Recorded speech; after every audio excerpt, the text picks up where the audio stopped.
రాజమండ్రిలో జరగబోయే రేపు 18వ తారీఖున సిట్టిబల్లి ఆత్మగౌరవ సభకి కార్యక్రమానికి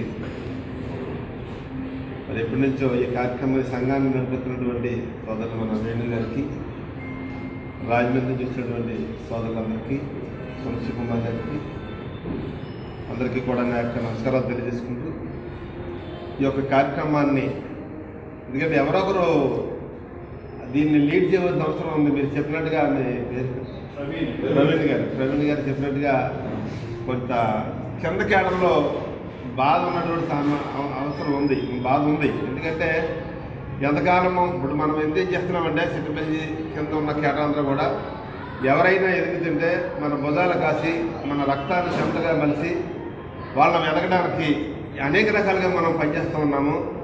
వాళ్ళు ఎదిగిన తర్వాత 19 కాన్స్టిట్యూన్సీలో నేను చాలాసార్లు చెప్తూ ఉన్నాను, మన జిల్లాలో 19 నియోజకవర్గాలు ఉన్నాయి. అంటే మన రాష్ట్రం అంతా నేను మాట్లాడలేదు, కానీ మన జిల్లాలో 19 కాన్స్టిట్యూన్సీలు ఉన్నాయి. 19 కాన్స్టిట్యూన్సీలో మనకి ఎమ్మెల్యేలు లేరు, కానీ లీడర్షిప్ ఉంది. కానీ ఆ లీడర్షిప్ ఎక్కడి దాకా ఉంది? ఆ మండలం వరకు, ఆ నియోజకవర్గం వరకు పరిమితం అయిపోతుంది. కానీ రాష్ట్ర పార్టీ వరకు కూడా ఎల్లనిచ్చే పరిస్థితి రావట్లేదు. ఇది ఒకళ్ళు ఇద్దరు వాళ్ళే ఏ పార్టీలో ఉంటే వాళ్ళే ఎవరైతే హైకమాండ్ దగ్గర వాళ్ళు ఉన్నారో వాళ్ళ వరకు పరిమితం అయిపోతుంది. కానీ ఆ కింద స్థాయి వరకు కూడా వీళ్ళ యొక్క సర్వీసులు కానీ వీళ్ళ యొక్క పార్టీలో ఉన్నటువంటి లీడర్షిప్ పనిచేస్తున్నటువంటి విధానాలు కానీ తీసుకెళ్లే పరిస్థితి లేదు. ఉదాహరణ ఉన్న నిర్మాణం ఉమ్మడి కాన్స్టిట్యూన్సీలో జనాల్లో నేను చెప్తున్నాను కాదు, నేను ఎనిమిదికి మా నియోజకవర్గంలో నేను చేసేటటువంటి సర్వీసు చాలా వరకు నా తర్వాత నాకు సర్వీస్ ఎవరు చేసి ఉండరు కూడా.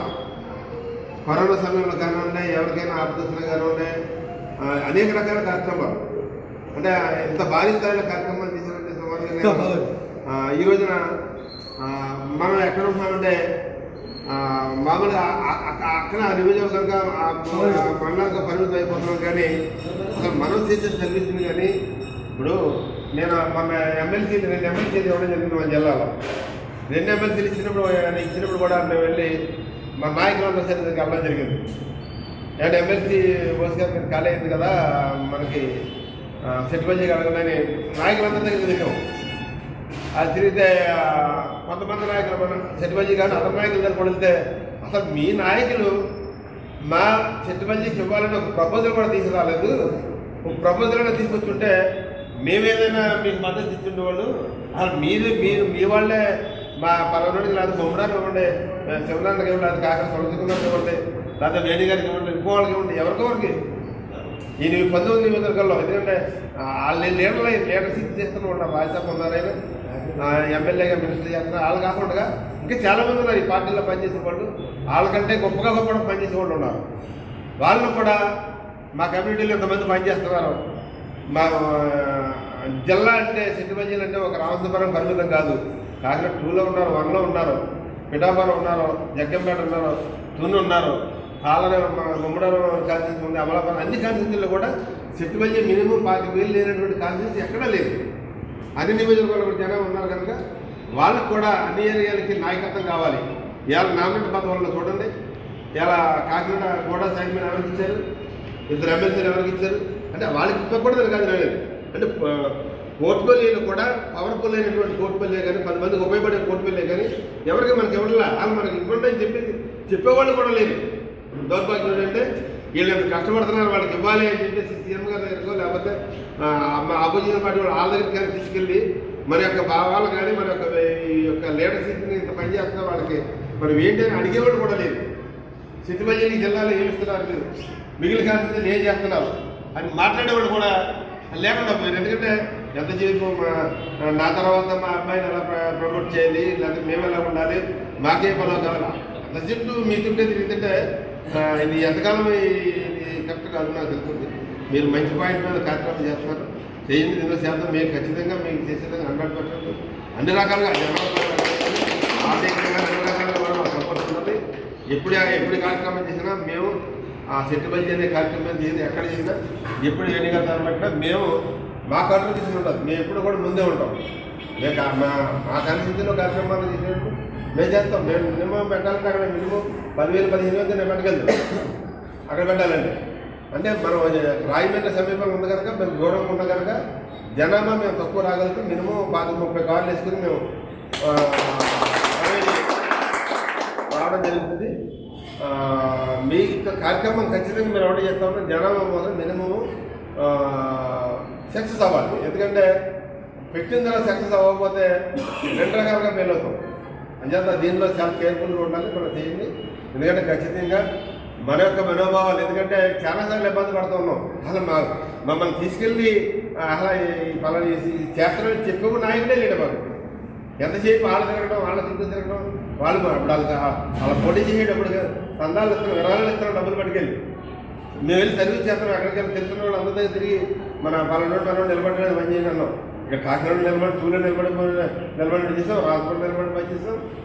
అలాగే ఎక్కడ నిలబడినా మనం పని చేస్తున్నాం. కానీ మనం అయిపోయిన తర్వాత వీళ్ళు మన కోసం పని చేస్తున్నారు, వాళ్ళకి మనం ఏం చేయాలి? ఇప్పుడు వేణి గారు ఉన్నారు, సుమారుగా 30 ఏళ్ళ నుంచి పైగా మన అందరిలో మరి ఈయన పెద్దవాడు. ఇక్కడ ఎంత కొంత మన పెద్దవాళ్ళు అంటే పాపం అలాగే పోరాటం చేస్తూ వస్తున్నాడు.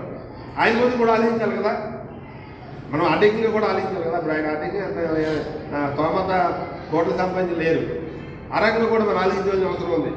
ఎందుకంటే నేను వేణి గారికి ఎప్పుడో చెప్తాను, మేము వచ్చి కమ్యూనిటీ తరఫున మాకు ఇది కావాలి, అది కావాలి, ధైర్యంగా మేము మాట్లాడలేం. కానీ ఈయన ఎక్కడన్నా ఎక్కడే ప్రాబ్లం జరిగినా నేను ఉన్నానని చెప్పి నిలబడతాడు. ఆయన ఏం ఆశించకుండా నిలబడతాడు. అందుచేత నేను మీరు ఏ కార్యక్రమం పెట్టినా మనకి మేముండే కార్యక్రమంలో మాకు బరువైనప్పుడు కూడా ఖచ్చితంగా ఈయన పెట్టే కార్యక్రమాన్ని నేను ఎంకరేజ్ చేస్తాను. ఎందుకంటే ఆయన కేవలం కమ్యూనిటీకి బేస్ అయి నిలబడిపోయి సర్వీస్ చేస్తాను కనుక అలా ఎవరు చేసినా పని చేస్తాం. అంటే మేము ఇప్పుడు సెట్టుబల్లి సంఘం అని నేను ఒక రిజిస్టర్ చేసేసి నేనే కార్యక్రమం చేసేలా కాదు. మేము ఎక్కడ కార్యక్రమం చేసినా మినిమం 10,000 మంది చేయగలుగుతాం. నేను ఏ కార్యక్రమం అంటే రిక్ట్ కార్యక్రమం చేసినా 3-4,000 మంది వస్తారు. కార్యక్రమం చిన్న చిన్న కార్యక్రమాలు పెట్టినా అది కాదు. ఎందుకంటే సంఘం అనేది ఒకే సంఘం మీద నిలబడి ఉండాలి. 4-3 సంఘాలు రిజిస్టర్ చేసేసి మాధవ సంఘం అనేది తీసుకురాకుండా మళ్ళీ రేపు పొద్దున మనం భౌతిక పీచీలు కూడా పాడకుండా మనం దీన్ని కూడా కాపాడుకోవాలి. ఎందుకంటే పెద్దరకం అనేది ఇంతకుముందు కాకినాడ రాజమండ్రి నుంచి కడేల సోమరాజు గారు ఆయన నాయకత్వంలో కొంత సెటిల్మెంట్ సంఘం చేసేవారు. తర్వాత వేణి గారు వచ్చిన తర్వాత ఆయన పోరాటం చేస్తున్నాడు. కానీ మనం మద్దతు ఇవ్వాలి. మళ్ళీ మధ్యలో ఒకళ్ళు దూరి నాలుగు సంఘం ఉంది, నేను ఏర్పాటుగా చేస్తాను అన్నది కాకుండా మనం అంతా ఎవరైనా ఒకటే సంఘం కోసం పనిచేసే వాళ్ళు ఉండాలి. ఇప్పుడు గద్ద మన లాయర్ గారు ఉన్నారు, ఆయన కూడా ప్రతి కార్యక్రమానికి ముందు ఉంటారు, వస్తారు. ఇక్కడ మాకు లోకల్లో పెంచడానికి చేస్తుంటారు. ఎంతోమంది ఉన్నారు. అంటే కోర్టులోనూ ఉద్యోగపరంగానూ అనేక రంగాల్లో సెటిల్ అయి ఉన్నారు. మనం ముందుకు వెళ్తానంటే వెనకాల నుండి సపోర్ట్ తీసేవాళ్ళు ఉన్నారు. సపోర్ట్ తీసుకుని మనం పైకి వెళ్ళిన తర్వాత మళ్ళీ మనం మర్చిపోతూ ఉంటుంటే అలా ఇప్పుడు మనం ఎదగాలి కదా. ఇప్పుడు అన్ని నియోజకవర్గాల్లోని లీడర్షిప్ ఎదగాల. నువ్వు అన్ని నియోజకవర్గాలకి నువ్వు రావాలి. వచ్చి ఇంకా మా ఊరు ఇక్కడ ఉన్నాడు, వాళ్ళకి ఏమైనా అన్యాయం జరిగితే నువ్వు వచ్చి ఎవడొక్కడ పంచాయతీ చేరబడాలి. ఇప్పుడు కాకినాడ టౌన్ ఉంది, టౌన్ ఎవరికైనా సమస్య వస్తే ఏం చేయాలి? ఎవరైనా పంచాయతీ చేరబడటం కాదు, ఇక్కడ ఇంతమంది జనాభా ఉన్నప్పుడు మనకు లీడర్షిప్ ఇవ్వాలి. చూడండి మీరు కాకినాడ సిటీలో ఎమ్మెల్యే మరి ఆధారంగా చూడండి, సిట్టుమందికి ఏ రకం పదవి ఇచ్చారు చూడండి. 80 ఏళ్ళు అయిపోయిన కూడా రాష్ట్ర పౌర సరఫరాల శాఖ వాళ్ళ తండ్రికి కొడుకులకి అన్నదమ్ములకి వాళ్ళే పదవులు అడుగుతుందే. ఇక్కడ మరి ఓట్లేసి వాళ్ళు ఏమైపోతారు? 2000 ఓట్ల వాళ్ళు అన్ని పదవులు కావాలి. మరి ఎంతమంది ఉన్నవాళ్ళు మనమే ఇవ్వాలి. అలాగే మనం రాజకీయంగా ఎవరో మనకి ఇస్తారనే కాదు, మనం లాక్కోవాలి. మన వాళ్ళు గొడవ వచ్చినప్పుడు ఎక్కడో బయట చేస్తారో మళ్ళీ వాళ్ళకి నష్టం వచ్చినప్పుడు మళ్ళీ వాళ్ళతో కాంప్రమైజ్ అయిపోతారు. అలా వదులుకుండా పోతే మనం రేపు పొద్దున నష్టపోతాం కనుక మీరు తీసుకున్న నిర్ణయం మంచి నిర్ణయం తీసుకున్నారు. 100% మీకు సహకరిస్తాం, ఖచ్చితంగా మీకు సహకరిస్తాం. మీరు ముందుకు వెళ్ళండి. ఎందుకంటే మేము తులసి కుమార్ గారు కూడా పాపం ఈయన పోరాటం చేస్తాం, కుర్తలో పడ్డ అరకలాగా కొట్టుకుంటాడు ఆయన. వాళ్ళకి పాపం మనోడు భారీగానే చేశాడు. కానీ నేను అదే తీసుకున్నాను, మీరు అక్కడికి వచ్చి పెట్టే డబ్బులు డైరెక్ట్గా మీరు సర్వీస్ చేయండి. మన డబ్బులు ఎట్టుకెళ్ళి ఇంకోటి ఎదగడానికి మనకు ఖర్చు పడుతుందే, ఎదిగిన తర్వాత మనల్ని పట్టించుకుని లేడు. మనమే సరిగ్గా చేద్దాం. ఇప్పుడు నేను ఎంతైనా ఖర్చు పెట్టినా మనం డైరెక్ట్గా వాటర్ ఖర్చు పెట్టాలి. నాయకత్వం లీడర్షిప్ పెరగాలండి. మనం లీడర్షిప్ కూడా పెరగాలనుకున్నప్పుడు నాయకుల చుట్టూ కాకుండా మన డబ్బులు కూడా వాళ్ళ డబ్బు వచ్చేస్తున్నాం. మనం డైరెక్ట్గా ప్రజల్లోకి వెళ్ళాలి. ప్రజల్లోకి వెళ్ళి ప్రజలు మన వెనకాలన్నప్పుడు ఏ పార్టీ అయినా మన దగ్గరికి వస్తుంది. ఎవరికోసం మనం కాకుండా నిలబడతా నరకలు దమ్మునంతా మమ్మల్ని కూడా తొక్కేయాలని చూస్తారు, చూశారు కూడా. కానీ ఆ అవకాశం ఇవ్వాల. జనాల్లో ఉన్నాం, జనం బలం ఉంది మాకు. మేము కాదండి వాళ్ళు 25,000 మీటింగ్ పెట్టగలుగుతాం, చేయగలుగుతాం. అవసరమైతే గెలుపు ఓటములు కూడా నిర్ణయించగలిగే శక్తి మన దగ్గర పెంచుకున్నాం. అందుచేత ఇవాళ మమ్మల్ని కాదని నేను లీడర్షిప్ చేస్తాను, మేము పక్కన పెడతానంటే సాగదు. అలా దొక్కలేము. నేను చెప్తున్నాను ముందు దొక్కలేము కానీ మేము అలా సాగలేము. ఎందుకంటే అది మనం ఆ లీడర్షిప్కి వెళ్ళాలి, జనాల్లోకి వెళ్ళాలి. జనాల్లోకి పోయి మనం చేసే సర్వీస్. నేను కరోనాలో ఉందండి 2500 రూపాయలకి నేను కరోనా పేషెంట్కి ఇవ్వడం జరిగింది. 500 రూపాయలు 22 మంది చనిపోతే ఒక్కొక్కరికి 15,000 రూపాయలు క్యాష్, 2,000 రూపాయలు కనీక కార్యక్రమాలు. హాస్పిటల్గా మనం కోవిడ్ సెంటర్ పెడతానంటే 100 మంచాల గురించి కావాలని ఏర్పాటు.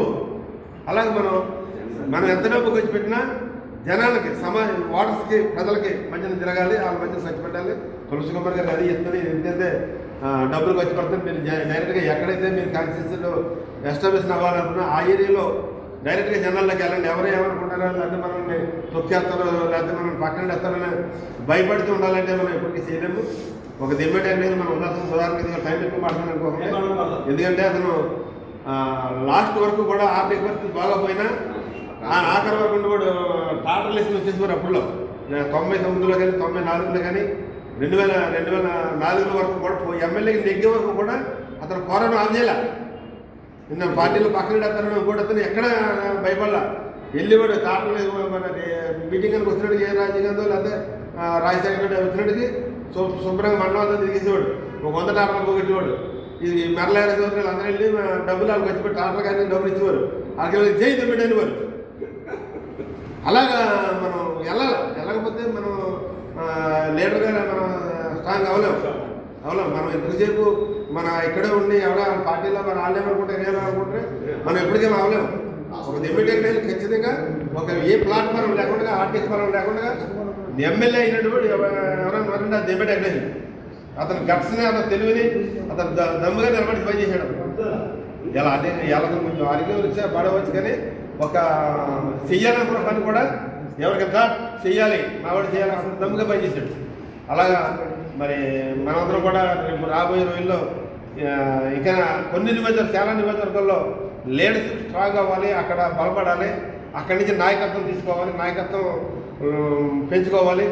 మరి రాబోయే రోజుల్లో మనం చెప్తా ఉన్నాం, ఖచ్చితంగా మనం ఒక సీట్ ఇచ్చేస్తే సరిపోతుంది అన్న భావన వాళ్ళు రాకుండా ఎక్కడైనా మేము టికెట్ మాకు ఇవ్వాలని ఒకే నినాదం మీద వెళ్ళాలి. మనం అక్కడ ఎమ్మెల్యే ఏమనుకుంటాడో లేవనుకుంటున్నాం, మేము తిరిగిద్దామంటే నాకు టికెట్ ఇవ్వండి అని కూర్చోవాలి. లేకపోతే మనం వాళ్ళు గుర్తించరు. మరి వాళ్ళందరూ కూడా చేతులు కట్టి గుర్తించింటే ఎమ్మెల్యే కూడా మనల్ని అడుగుకెళ్ళావు. నీకు బహుమతి నేను వెళ్ళేసరికి నేను ఎక్కడ అతనికి మనం అడగాల. అట్లా ఆ రేంజ్లో మనం పనిచేస్తేనే కానీ మనం గుర్తించరు. మరి ఆ విధంగా అందరికీ మరి యొక్క కార్యక్రమాన్ని ముందుకు తీసుకుంటున్నాడు. మీ అందరికీ నాకు ప్రత్యేకమైన నమస్కారం తెలియజేస్తాను.